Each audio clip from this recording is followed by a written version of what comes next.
मेरा good morning. तो आज हम लोग फिर से उपस्थित हुए हैं अपने YouTube channel math with Prince sir के साथ। आज हम लोग स्पीड टेस्ट वॉल्यूम 8 का सॉल्यूशन के लिए आप लोग के सामने उपस्थित हुए हैं। क्वेश्चन नंबर 1 से लेकर के 20 तक का सॉल्यूशन अभी हम लोग देखेंगे और फिर 21 से लेकर के 40 तक का क्वेश्चन अगले क्लास में हम लोग देखेंगे, ठीक है। और अभी जस्ट 8 से 9 हम लाइव क्लास जो है एडवांस मैथ लिए हैं। यदि आप लोग को एडवांस मैथ का क्लास करना है तो डेली सुबह 8 से 9 अपना कॉपी और कलम और साथ में मोबाइल है तो मोबाइल, कंप्यूटर है तो कंप्यूटर लेकर के बैठे रहें, क्योंकि अब डेली जो है लाइव क्लास सुबह 8 से 9 एडवांस मैथ चलेगा और शाम में 4 से 5 आपका साधारण ब्याज और 1:20 से 2:20 तक जो है फंडामेंटल मैथ यानी नंबर सिस्टम चलता है। तो आप लोग अपना कॉपी और कलम लेकर के बैठे रहें, ठीक है। तो चलिए बिना वक्त गवाए हुए फिर से आप जो है अपने कार्य को अंजाम देते हैं, यानी स्पीड टेस्ट वॉल्यूम यानी 8 का सॉल्यूशन आज हम लोग करेंगे, ठीक है। तो चलिए आज प्रारंभ करते हैं क्वेश्चन नंबर 1 से। क्वेश्चन नंबर 1, मेरे प्यारे विद्यार्थियों, मेरी आयु मेरे पुत्र की आयु की 3 गुनी है। मेरी आयु मेरे पुत्र की आयु की 3 गुनी है, यानी मेरा पुत्र 1 है तो मैं 3, ठीक है। ये वर्तमान की है। 5 वर्ष पश्चात यानी बाद, 5 वर्ष पश्चात यानी बाद, ठीक है। 5 वर्ष बाद मेरी आयु मेरे पुत्र की आयु की 2.5 गुनी, यानी मेरा पुत्र 2 तो मैं 5, ठीक है। तो ये बताइए कि मैं कितना बढ़ रहा हूं? 5 साल। तो मैं जब 5 साल बढ़ रहा हूं तो मेरा पुत्र भी तो 5 साल बढ़ा होगा, यानी वृद्धि जब भी होगा तो दोनों के लिए क्या होगा? समान समान होगा, ठीक है। तो यहाँ जब 5 वर्ष बढ़ रहे हैं तो क्या यहाँ समान बढ़ रहे हैं? तो नहीं, यहाँ 1 बढ़ रहे हैं और यहाँ 2। तो ऐसी स्थिति में नीचे के अंतर को ऊपर से गुना कर देंगे और ऊपर के अंतर को नीचे से गुना कर देंगे। तो देखिए 9 से हो गया 10, 1 बढ़ गया, 3 से हो गया 4, 1 बढ़ गया। तो वृद्धि की तुलना वृद्धि से पूछ रहा है। मेरी आयु यानी मेरी आयु क्या होगी? तो 3 तिया 9, यानी मेरी आयु जो हो जाएगा 9 बचे 45 वर्ष हो जाएगा, ठीक है। आप अपने ऑप्शन में जो है मिला लीजिए कि जो है 45 आंसर किस ऑप्शन में है, ठीक है। तो आप लोग को स्पीड टेस्ट का जो सॉल्यूशन देते हैं कैसा लगता है कमेंट करके जो है आप लोग बताते नहीं हैं, और लाइक की संख्या भी देखते हैं कि बहुत कम रहता है। यदि सॉल्यूशन अच्छा लगता है तो लाइक करें, क्योंकि लाइक करिएगा तभी तो हम लोग का मनोबल बढ़ेगा कि नहीं, हम लोग जो है सॉल्यूशन देते हैं तो मेरे विद्यार्थियों को पसंद पड़ता है, ठीक है। इसे लाइक करें और कमेंट भी करें कैसा लगा, है ना, क्योंकि हम कमेंट को डेली जो है सभी के देखते हैं कि कितना विद्यार्थी क्या कमेंट किया है, ठीक है। इसलिए कमेंट जरूर करें, ठीक है। तो चलिए हम लोग आगे बढ़ते हैं क्वेश्चन नंबर 2 की ओर। क्वेश्चन नंबर 2,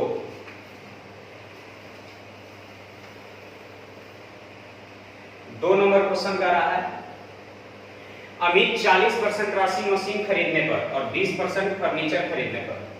तो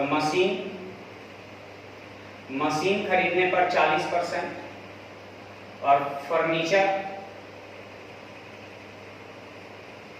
खरीदने पर 20% खर्च किया। वह 4000 मजदूरी पर खर्च कर दिया, मजदूरी पर, ठीक है, 4000 रुपए खर्च कर दिया। ये 40% है और ये 20% है। करा है कि शेष राशि भवन निर्माण के लिए खर्च कर दिया, ठीक है। तो भवन निर्माण के लिए शेष खर्च कर दिया, ठीक है। अब करा है यदि मजदूरी पर खर्च की गई राशि, इसके बारे में करा है कि मजदूरी पर जो खर्च की गई राशि है वो मशीन और फर्नीचर पर खर्च की गई राशि, तो मशीन और फर्नीचर पर खर्च की गई राशि 7 है, का 16 पूर्णांक 2/3 है। तो 16.2/3 का मतलब 1/6 होता है। ठीक है, 16.2/3 का मतलब 1/6 होता है। तो ये जो मजदूरी पे जो खर्च की गई राशि है वो इस मशीन और फर्नीचर पे खर्च की गई राशि का 1/6 है। तो हमसे पूछा है कि भवन निर्माण पर कितना खर्चा हुआ। ये बताइए कि इन दोनों पे खर्च कितना हम कर दिए, तो 60 खर्चा कर दिए, तो बाकी इन दोनों के लिए कितना बच गया 40, यानी दोनों के लिए बच गया 40। तो जब 40 से गुना करेंगे तो ये दोनों का निकल जाएगा, जिसमें से ही 40 100 यानी 4000 क्या चीज पे खर्च किए, मजदूरी पर। तो बाकी जो हल करके आएगा वो क्या चीज पे आएगा, भवन पे आएगा। ठीक है, जो बाकी जो हल करके आएगा वो क्या चीज पे आएगा, भवन पर। तो 6 से 10 बार में 0 से 0 कैंसिल, 4 चौका 16000, 16000 में से 4000 गया तो मेरा आंसर हो जाएगा क्या, 12000। देख लीजिए ऑप्शन में। ठीक है, सबसे पहले तो मेरी कुल आय 100 था, जिसमें 40 मशीन पर, फर्नीचर पर 20 खर्चा किए, 4000 मजदूरी पे खर्च किए, और ये मजदूरी की जो राशि है इन दोनों के खर्च की राशि का 1/6 है, यानी 16.2/3 है। अब 40 और 20 60 हम खर्च कर दिए इन दोनों पर, तो बाकी इन दोनों के लिए 40। तो इन दोनों के लिए 40, जिसमें मजदूरी पे खर्च किए 4000, तो बाकी जो खर्च किए होंगे 12000 वो खर्च किए होंगे भवन के निर्माण पे खर्च किए होंगे। ठीक है, क्वेश्चन नंबर 3 पे ध्यान दीजिएगा।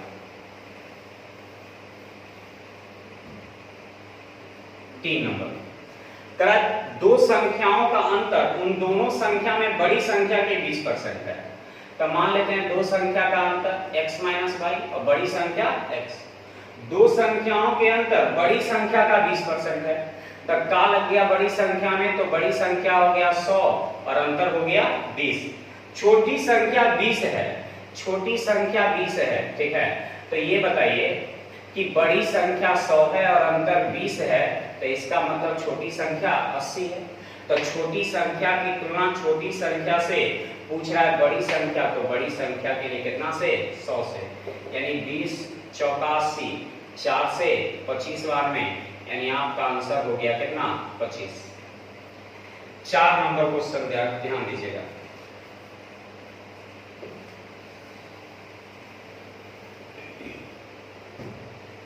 चार नंबर क्वेश्चन पे ध्यान दीजिएगा। 400 रुपए को बांटना है 6 आदमी, 12 महिला और 17 लड़का, 17 लड़का में बांटना है। करा है 2 आदमी का हिस्सा 5 लड़के के हिस्से के बराबर है। ठीक है, 2 आदमी का हिस्सा, आदमी को M मान लें, महिला को W मान लें और लड़का को D मान लें। 2 आदमी का हिस्सा 5 लड़का के हिस्सा के बराबर है। ठीक है, 2 आदमी का हिस्सा 5 लड़का के हिस्सा के बराबर है। करा है 2 महिला का हिस्सा 3 लड़का के हिस्सा के बराबर है। तो ये मैन अनुपात बॉय बराबर 5:2 और ये वोमेन अनुपात बॉय बराबर 3:2।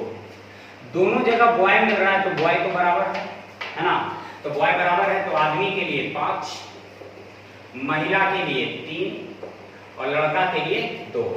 ये हो गया प्रत्येक का। अब कुल निकाल लेंगे। ठीक है, कुल निकाल लेंगे। एगो के 6 तो 5 गो के 6 × 6 30, एगो के 12, एगो के 3 तो 12 गो के 12 तिया 36, एगो को 2 तो 17 गो के 17 दूनी 34। मेरे पास कुल धन 400 है, यहाँ कुल जोड़ लीजिए तो 100 है।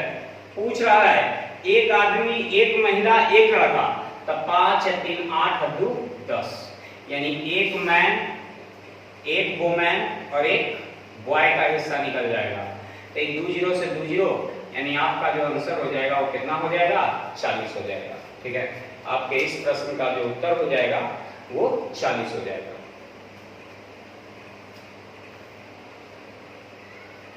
ठीक है, एक बार फिर से देख लीजिए। 6 आदमी, 12 महिला और 17 लड़का।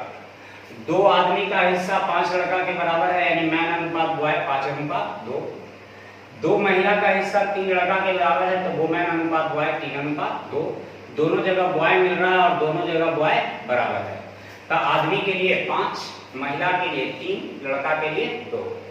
टोटल हो जाएगा 6×5 = 30, 12×3 = 36, 17×2 = 34। यहाँ टोटल हो गया 400, यहाँ टोटल हो गया 100। पूछ रहा हमसे एक आदमी, एक महिला, एक लड़का, तो 5 × 3 = 8 × 2 = 10, यानी हल करके आ गया कितना 40।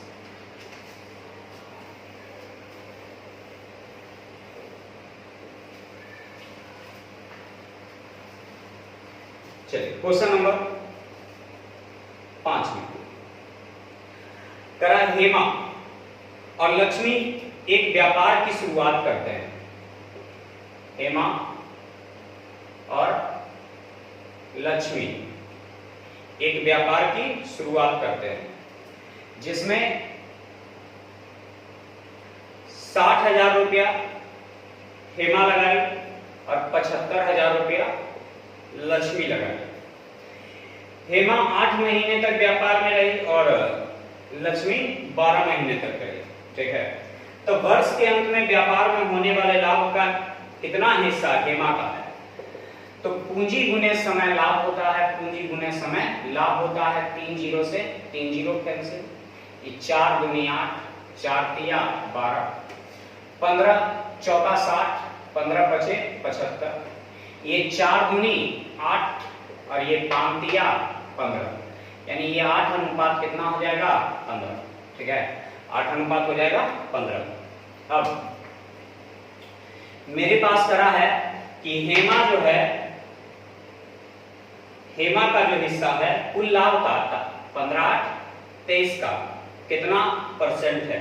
ठीक है, तो ये जो है लगभग में जो है 33% के आसपास में कटेगा। जैसे 8 तिया 24, तो 3 से कुछ कम बार में, तो 3 से 33 बार में, तो 33 से कुछ ज्यादा बार में, यानी लगभग में आपका आंसर दिया है कितना 35%, यानी लगभग में 35% के आसपास में आपका आंसर हो जाएगा। ठीक है, तो लाभ बराबर होता है पूंजी गुने समय। अगला 6 नंबर में, अरुण जयंती से कुछ राशि उधार लेता है। पहले 4 वर्ष के लिए 8% की दर से, यानी 8% की दर से 4 साल का साधारण ब्याज जो हो जाएगा 8 चौका 32 हो जाएगा। फिर आगे के वर्षों के लिए 10% है। ठीक है, अगले 6 वर्ष के लिए 10% है, तो 1 साल में 10%, तो 6 साल में 60%। फिर करा इसके बाद का समय आप जितना रख लीजिए उसके लिए 12% है, तो हम टोटल 15 साल रखे थे, जिसमें से ई हो गया आपका 4 वर्ष का और ये हो गया आपका 6 वर्ष का। ठीक है, अब 15 वर्ष होना चाहिए, तो 6 4 10, तो बच गया क्या वर्ष 5 वर्ष। तो बाकी जो भी समय है उसके लिए है दर 12%, तो 12% की दर से 5 साल का, तो 12 पचे 60, जोड़ेंगे तो 100 कितना हो जाएगा 52, यानी 152 ब्याज हो गया, 152 ब्याज हो गया। मेरे पास टोटल है 12,160। ठीक है, मेरे पास कुल ब्याज है 12,160, साधारण ब्याज का भुगतान करता है। तो उसके कितने रुपए उधार लिए थे, तो साधारण ब्याज के रूप में इतना भुगतान करता है। यहाँ जोड़िए भुगतान कितना किया 152। ठीक है, 152, तो मूलधन निकालने के लिए कितना से 100 से हल करेंगे। ये 4 से कटेगा, 8 से जो है डायरेक्ट कट रहा है 8 से, है ना, 8 बार में कट रहा है 0। ठीक है, तो ये हो जाएगा कितना 8,000, यानी 8,000 रुपया उसने कर्ज लिया था, पूरे 80 बार में कट जाता है। चलिए अगला क्वेश्चन,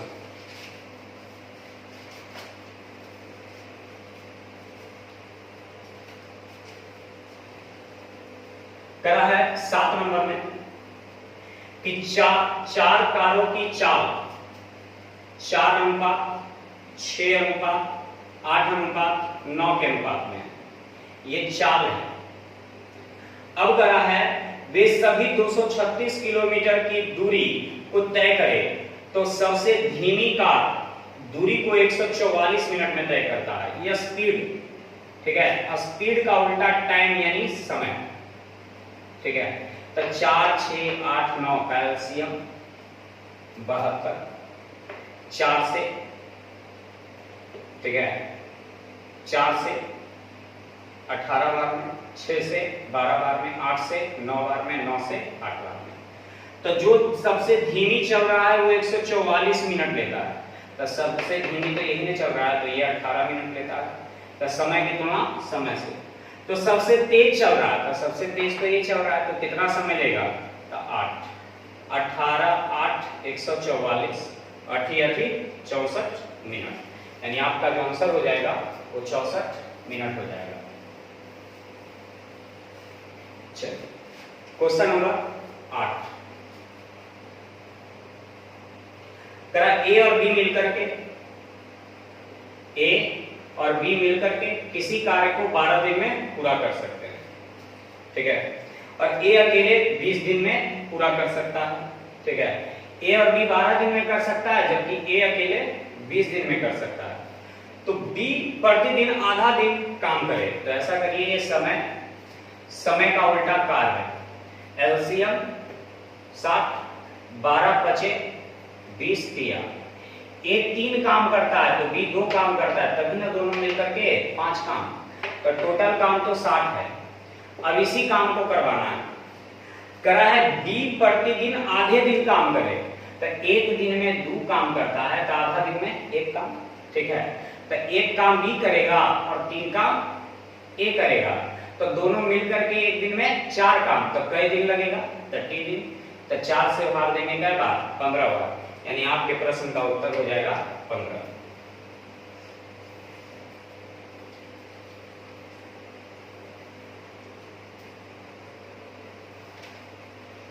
चलिए क्वेश्चन नंबर आपका, उस रेखा का समीकरण क्या होगा जो x अक्ष को -5 पर काटती है और रेखा y बराबर 2x + 5। जैसे x अक्ष को -5 पे काटती है, तो जब x अक्ष को -5 पे काट रही है तो y का मान क्या हो जाएगा, 0, यानी इसका निर्देशांक आप लोग समझ गए हैं कि हो जाएगा 5, 0, यानी -5, 0, ठीक है। तो चलिए उसके बाद इसका निर्देशांक हो जाएगा -5, 0, ठीक है। तो लंब रेखा का समीकरण बराबर होता है, ऐसे तो पहले इसका प्रवणता m बराबर हो जाएगा, यानी m1 बराबर हो जाएगा कितना, 2, ठीक है, क्योंकि मेरे पास दिया है y बराबर 2x + 3, y बराबर mx + c होता है, ठीक है। y बराबर क्या होता है, mx + c, तो m की जगह लिखा हुआ है 2, तो इसका मतलब है कि प्रवणता हो गया 2, ठीक है। तो m1 की प्रवणता 2 हो गया, तो m2 की जो प्रवणता होगा वो -1/2 होगा, क्योंकि उल्टा होता है। ऐसे भी m1 गुने m2 बराबर -1 होता है, तो m1 का मान जब 2 रखिएगा तो m2 बराबर -1, यानी m2 बराबर हो जाएगा -1/2, जो कि हम इसको डायरेक्ट लिख दिए इस तरह से। तो याद रखिएगा कि एक का प्रवणता प्लस में है तो दूसरे का हो जाएगा माइनस में उलट करके, ठीक है। एक की प्रवणता प्लस में है तो दूसरे की प्रवणता जो हो जाएगा माइनस में हो जाएगा उलट करके। अब हमें कह रहा है कि इसका लंब रेखा का एक लंब है, तो लंब रेखा का समीकरण क्या होगा, तो उस रेखा का समीकरण निकालने के लिए, ठीक है, y माइनस y1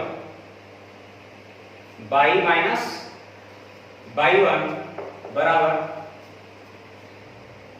1/2 में m इंटू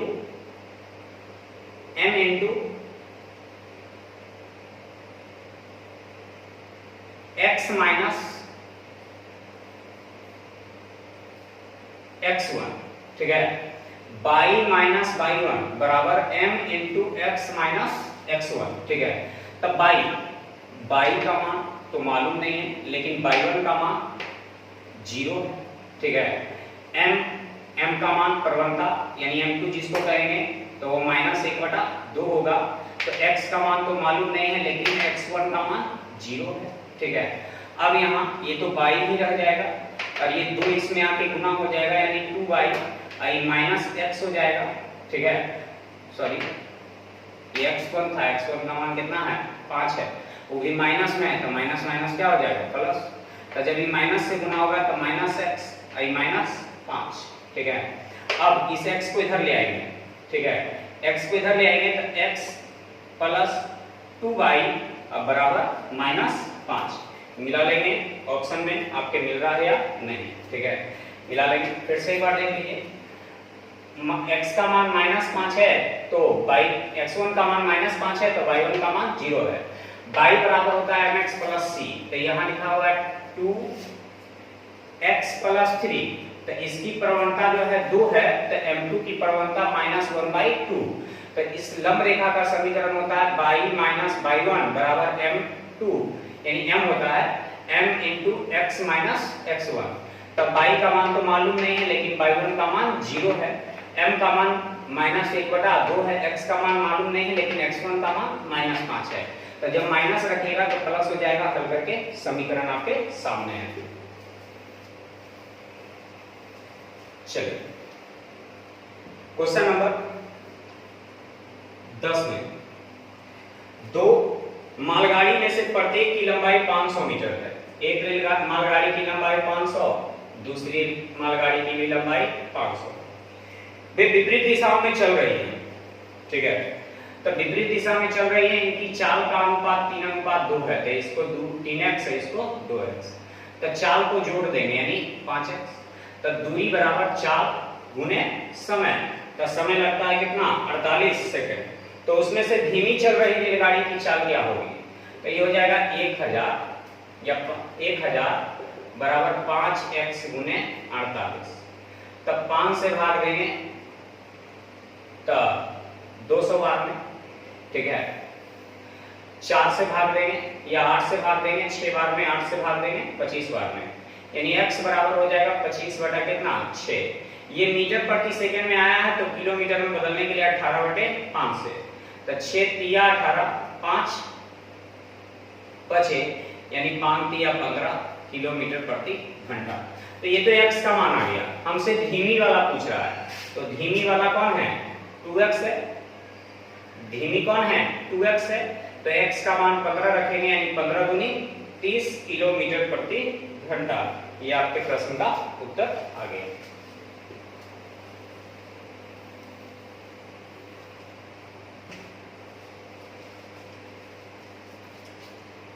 क्वेश्चन नंबर 11, 0.75 का क्यूब बटे 1 में से, ठीक है, 0.75 जाएगा तो 0.25 हो जाएगा, प्लस 0.75 प्लस 0.75 का स्क्वायर, ठीक है, और प्लस 1। ये आपके पास प्रश्न दिया हुआ है। ठीक है, इसको हल करना है। तो देखिए, ये 0.75 का क्यूब जब ये इससे गुना होगा तो 0.25 गुने 0.75, ठीक है, लिखेंगे, प्लस जब इससे गुना होगा तो 0.25 गुने 0.75 का स्क्वायर प्लस 0.25, ठीक है, इतना हो जाएगा। तो बटा में 0.25, ठीक है, किसी फॉर्मूला में आ रहा है जो देखिए, ठीक है, किसी फॉर्मूला में आ रहा है ये, तो एक क्यूब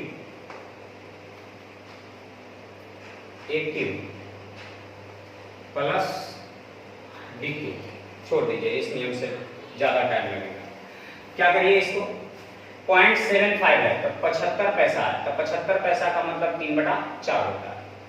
ठीक है, 0.75 का मतलब होता है दशमलव हटेगा नीचे, 00, 25 या 25 4, ठीक है। ये 3 के क्यूब 27 होता है और 4 के क्यूब 64 होता है, तो ये ऊपर वाले के लिए हो गया। 25 पैसा का मतलब 1/4 होता है, तो 1/4 का मतलब 1 के 1/4 लिख दिए। 25 पैसा का मतलब 1/4, तो ये 4 से कटेगा 16 बार में, यानी इस पूरे को हल करके 27/16 प्लस 75 पैसा का मतलब होता है 3/4। ये 75 पैसा का मतलब 3/4, लेकिन 3 के स्क्वायर 9 और 4 के स्क्वायर 16 प्लस 1, ठीक है। ये हर का एलसीएम सभी जगह 16, तो ये 16 एकाएं तो 27 एकाएं 27, 4 चौका तो 4 तिया 12, 16 एकाएं तो 9 एकाएं 9, एक है नीचे तो 1 से 16 बार तो 16 एकाएं 16, ठीक है। 27 और 12 39, 39 और 16 55, 55 और 9 64, 64/16 यानी 16 चौका 64, यानी आपके प्रश्न का उत्तर 4 आ गया। ज्यादा टेंशन नहीं लेना है, ठीक है। यानी इस तरह से कर देना है। 0.75 का मतलब 75 पैसा होता है। अगला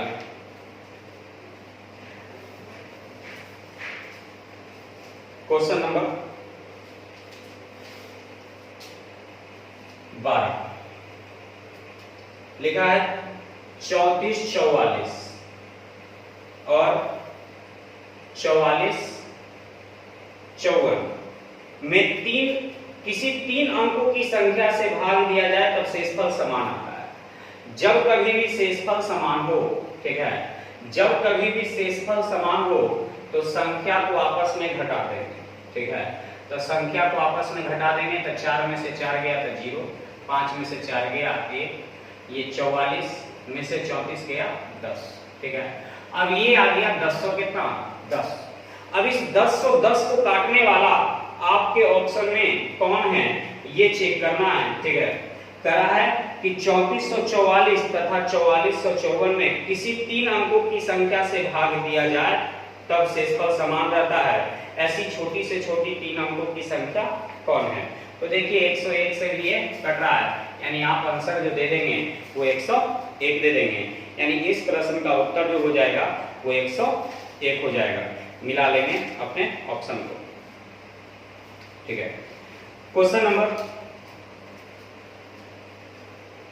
काटने वाला तो बहुत सारा है, 505 भी है, 202 भी है, लेकिन काटेंगे किससे? 101 से, क्योंकि छोटा से छोटा कहा है। 4 2/7 का मतलब होता है 30/7 माइनस 1/2। फिर 2 का मतलब 7/2 प्लस 8/7, ठीक है, भागे 1/2 प्लस 1/2 प्लस 1/5 माइनस 1/5, ठीक है। अब यहाँ 30 दूनी 60, 7 एका 60, 60 में से 7 गया तो 53 और बटे 7 दूनी 14। यहाँ फिर 7 49, 8 दूनी 16, 49 और 16 कितना 65 और बटे 7 दूनी 14। भाग है तो गुना में बदलेंगे, तो चलिए पहले इसको हल करते हैं। 25 में से 1 गया तो 24/5, 24/5 है तो इसको लिखेंगे 5/24, 24 दूनी 48, 48 और 5 53, यानी 53/24 तो लिखेंगे 24/53, ठीक है। 53 दूनी 106, 53 दूनी 106 प्लस 24, तो 106 प्लस 24 यानी हो जाएगा 130, 130/53, तो 130/53 होगा तो इसको लिखेंगे 53/130। लेकिन ये आगे क्या चीज का चिन्ह है? भाग का है, तो भाग का है तो उसको गुना में बदलेंगे तो ये हो जाएगा 130/53। ये 14 से 14 कट जाएगा, 65 दूनी और 53 से 53 कट जाएगा, यानी आपके प्रश्न का उत्तर हो जाएगा कितना 2। मिला लीजिए ऑप्शन में।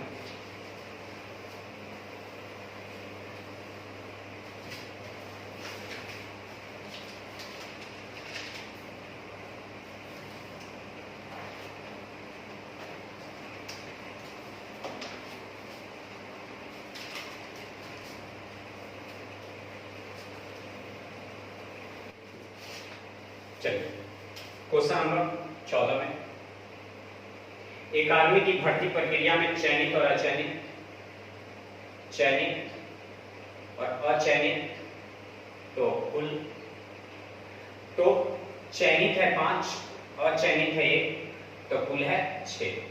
कुल को x मान लेंगे सभी को, ठीक है। अब कह रहा है कि टोटल जो आवेदन किया था 6x, उसमें से कह रहा है कि 100 को आवेदन कम किया होगा, ठीक है, और चयनित हुआ है 5x, जिसमें 20 कम चयनित होता। तो चयनित और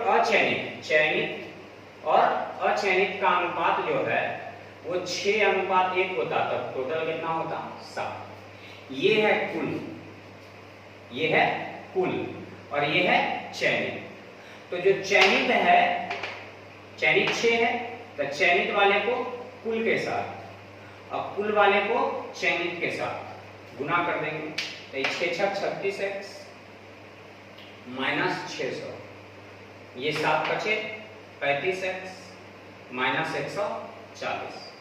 तो 36x में से 35x गया था x, 600 उधर भेज देंगे तो 600 में से 140 आएगा, तो 460 बचेगा। तो x का मान 460 आ गया, तब कुल हमें निकालना है। तब कुल जो है 6x है और x के मान हम 460 रख देंगे, तो 6 × 36 के 6 और 6 × 4 24 3 27, यानी टोटल हो जाएगा 2760। मिला लेंगे ऑप्शन में।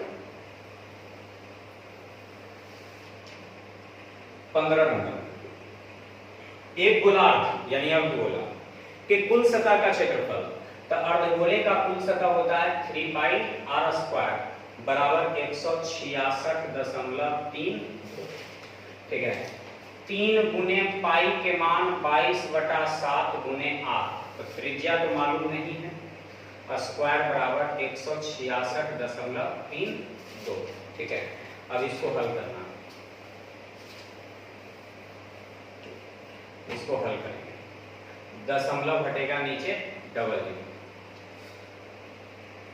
3 से कटेगा, 3 × 5 = 15, 3 × 5 = 15, 3 × 4 = 12, 3 × 4 = 12, 22 या 11 से 2 बार में 11 × 5 = 55, 0 11 × 4 = 44, 2 से कटेगा 25 2 बार में, ठीक है। 4 से कटेगा 25 बार में, 4 से कटेगा 4 × 6 = 24 और 4 दिया 12, यानी r² बराबर 7 गुने 63, तो 7 या 21 और 6 7 42 और 2 44 और बटा में 25, स्क्वायर हटेगा, रूट चढ़ेगा, यानी 21/5, है ना, यानी त्रिज्या जो मेरा आ गया वो 21/5। तो यही तो पूछा है, 5 से भाग देने का मतलब है 2 से गुना कर दीजिए, यानी 4.2। 16 नंबर, दो वर्गों के विकर्ण का अनुपात 3:7 है, तो उनके क्षेत्रफल का अनुपात क्या होगा? तो क्षेत्रफल का अनुपात क्या होगा? तो वर्ग का क्षेत्रफल होता है विकर्ण स्क्वायर बटा 2, विकर्ण स्क्वायर बटा 2, तो 2 से तो 2 कट जाएगा, तो 3 के स्क्वायर 9 और 7 के स्क्वायर 49, ठीक है, 7 के स्क्वायर 49, यानी आंसर हो जाएगा 9:49।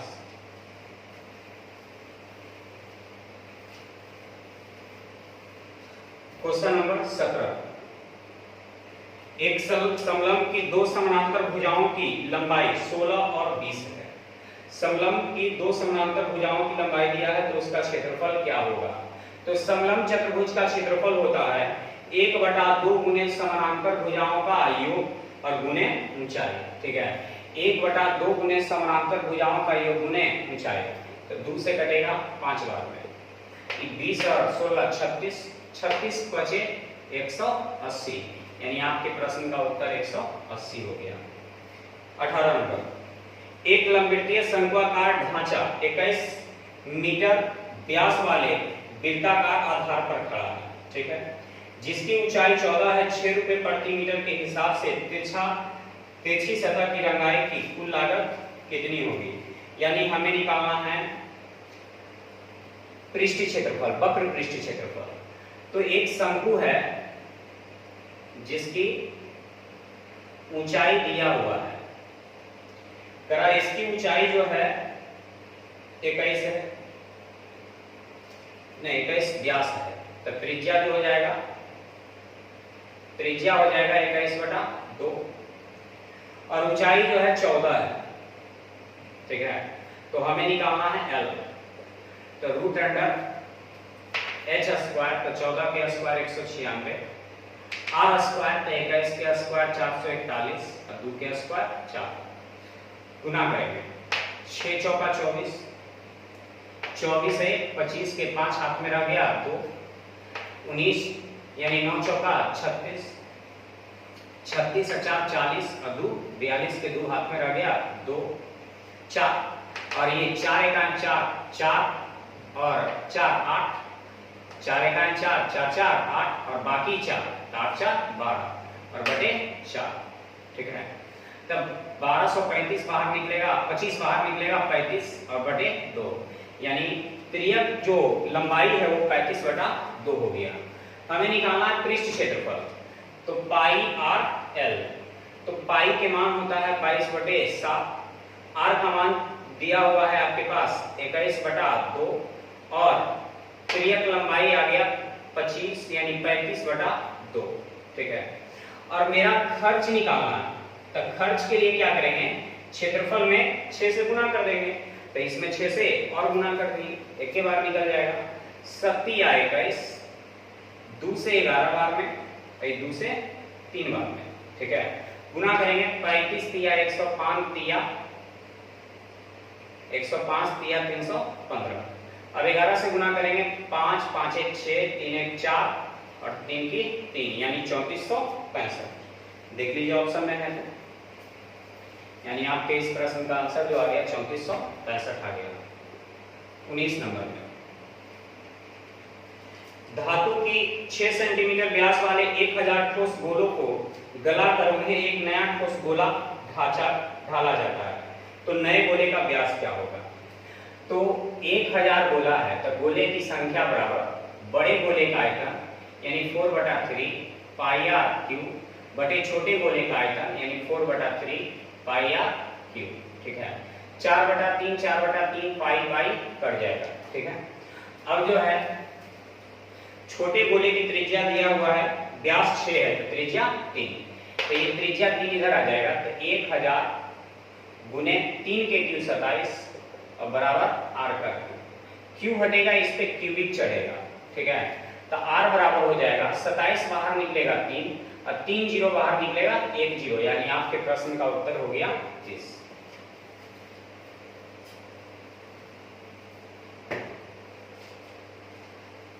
20 नंबर में वृत्त ए की परिमिति अर्धवृत्त बी की परिमिति के बराबर है। वृत्त ए की परिमिति, ठीक है, वृत्त ए की परिमिति तब वृत्त ए की परिमिति तब ए की परिमिति और अर्धवृत्त बी की परिमिति, तो वृत्त की परिमिति होता है 2 पाई आर और अर्धवृत्त की परिमिति होता है पाई आर प्लस 2r। ठीक है, वृत्त ए की परिमिति अर्धवृत्त बी की परिमिति के बराबर है, यानी ये दोनों आपस में बराबर है। ठीक है, तो इनके क्षेत्रफल का अनुपात क्या होगा, इनके क्षेत्रफल का अनुपात क्या होगा। सबसे पहले तो ये R1 ये R2, ठीक है, तो ये R1 हो जाएगा और ये R2 हो जाएगा, तो यहाँ बच जाएगा पाई प्लस 2, तो पाई प्लस 2 यहाँ आ जाएगा। ठीक है, और ये 2 पाई इधर आ जाएगा, तो ये त्रिज्या का अनुपात हो गया। अब क्षेत्रफल पूछा है, तो क्षेत्रफल जो होता है वृत्त का क्षेत्रफल पाई आर स्क्वायर, ठीक है, और अर्धवृत्त का क्षेत्रफल पाई आर स्क्वायर बटे 2, तो R1 हो गया और ये R2 हो गया, तो पाई पाई तो दोनों में कट ही जाएगा, तो ये R1 की जगह पाई प्लस 2 का होल स्क्वायर और R2 की जगह 2 पाई का स्क्वायर, तो 2 पाई के स्क्वायर यानी 4 पाई स्क्वायर और बटे 2, तो 2 से 2 बार कट जाएगा, यानी यहां बच जाएगा पाई प्लस 2 का होल स्क्वायर अनुपात 2 पाई का स्क्वायर। मिला लीजिए, ऑप्शन में मिलता है पाई प्लस 2 का होल स्क्वायर 2 पाई स्क्वायर, यानी ये आपका समाप्त हो गया सॉल्यूशन, यानी ऑप्शन नंबर पहले में ही जो है मिल जा रहा है ना, ऑप्शन नंबर 1 में ही मिल जा रहा है। तो ये आज आपका पार्ट 1 खत्म हो गया, यानी सेट नंबर 8 का 1 से लेकर के 20 तक का सॉल्यूशन समाप्त हो गया। कैसा सॉल्यूशन लगा कमेंट करके जरूर बताएं। यदि अच्छा लगा तो लाइक करना ना भूलें, क्योंकि लाइक करेंगे तभी हम लोग का कॉन्फिडेंस बढ़ेगा।